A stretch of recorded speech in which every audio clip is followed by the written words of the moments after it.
Assalamualaikum warahmatullahi wabarakatuh. Halo, anak dengan Down syndrome membutuhkan pembelajaran yang jelas dan personal. Sesuai ketentuan pemerintah yang diatur dalam Undang-Undang Dasar 1445 Pasal 31 Ayat 1, bahwa seluruh warga negara berhak untuk mendapatkan pendidikan. Nah, bagaimana merumuskannya? Mari ikuti bersama saya, Ayudhya Satria Utami, mahasiswi Universitas Islam Asyafiyyah Jakarta, Prodi MTP, dengan dosen pembina mata kuliah Desain Pembelajaran, Ibu Dr. Syarifah MPD. Mari kita ikuti. Pada video dengan judul Merancang Tujuan Pembelajaran untuk Anak Down Syndrome menggunakan model DIK dan KRI ini, saya akan menjelaskan mulai tahapan identifikasi kebutuhan belajar sampai tujuan pembelajaran khusus pada salah satu siswa anak berkebutuhan khusus di SPS Bakti Kusuma Cerdas Ceria Bekasi Timur. Langkah pertama yaitu identifikasi kebutuhan belajar. Pada contoh berikut adalah anak Down Syndrome dengan usia 4 tahun perempuan, mengalami kesulitan mengucapkan kata dasar. Minum. Tujuan pembelajarannya adalah melatih kemandiriannya sehingga bisa mengucapkan kata minum ketika merasa haus.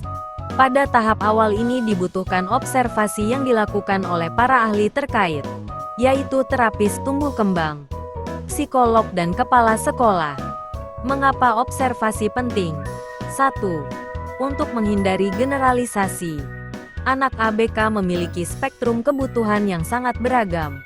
Contohnya Down Syndrome tidak sama dengan autisme. 2. Untuk mendeteksi potensi tersembunyi. Seperti contoh anak dengan cerebral palsy mungkin memiliki kecerdasan verbal tinggi meski sulit bergerak. 3. Sebagai dasar pembuatan PPI, program pembelajaran individual, di mana jika tanpa observasi, tujuan pembelajaran bisa tidak realistis atau terlalu ambisius. Langkah berikutnya adalah menganalisa mengapa hambatan untuk berbicara terjadi. Pada anak Down Syndrome ada keterlambatan perkembangan motorik halus sehingga tonus otot rendah. Hal ini menyebabkan lemahnya koordinasi otot lidah dan bibir yang membuat anak kesulitan berbicara. Setelah mengetahui hambatan yang terjadi, selanjutnya adalah menentukan langkah-langkah yang dapat dilakukan untuk mencapai tujuan pembelajaran tersebut. Pada anak Down Syndrome tadi tujuan pembelajarannya adalah mengucapkan kata minum secara inisiatif. Langkah-langkah spesifik agar anak dapat mengucapkan kata minum adalah dengan cara melatih anak menyiapkan gelas kosong, mencontohkan anak untuk mengucapkan minum, meminta anak pegang gelas sambil dilatih untuk mengucapkan minum, membantu anak untuk mengisi air ke dalam gelas. Setelah selesai minum, meminta anak mengembalikan gelas ke posisi semula. Setelah kita menentukan tujuan pembelajaran, langkah berikutnya adalah memahami karakteristik anak. Seperti pada anak Down Syndrome tersebut, kekuatannya adalah responsif terhadap lagu dan gerakan. Dan kelemahannya anak mudah bosan sehingga rentang perhatian hanya 5-10 menit.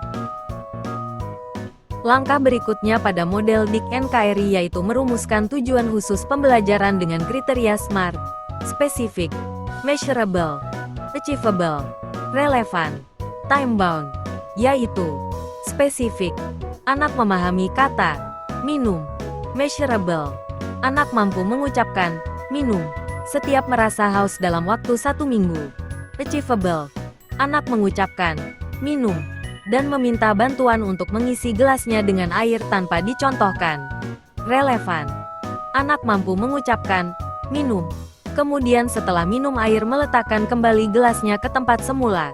Time-bound, target yang ditetapkan untuk anak mengucapkan minum sampai dengan merapikan kembali adalah 2 minggu. Lakukan pengulangan sampai anak memahami secara mandiri. Dengan kesabaran dan pendekatan sistematis, anak Down Syndrome bisa mencapai potensi terbaiknya. Setiap langkah kecil adalah pencapaian besar. Tahap tujuan pembelajaran khusus adalah landasan utama pada model DIK dan KRI. Maka pastikan tujuan pembelajaran khusus tersebut realistis dengan kemampuan anak, kolaboratif antara guru, terapis, orang tua, serta terukur secara berkala. Demikianlah tahapan desain pembelajaran mulai dari mengidentifikasi kebutuhan belajar sampai dengan tujuan pembelajaran khusus. Model Dick and Carey memiliki 10 langkah dalam mendesain pembelajaran. Dan langkah berikutnya akan kami sampaikan pada video berikutnya. Jangan lupa untuk like, comment, and subscribe pada video kali ini. Terima kasih. Wassalamualaikum warahmatullahi wabarakatuh.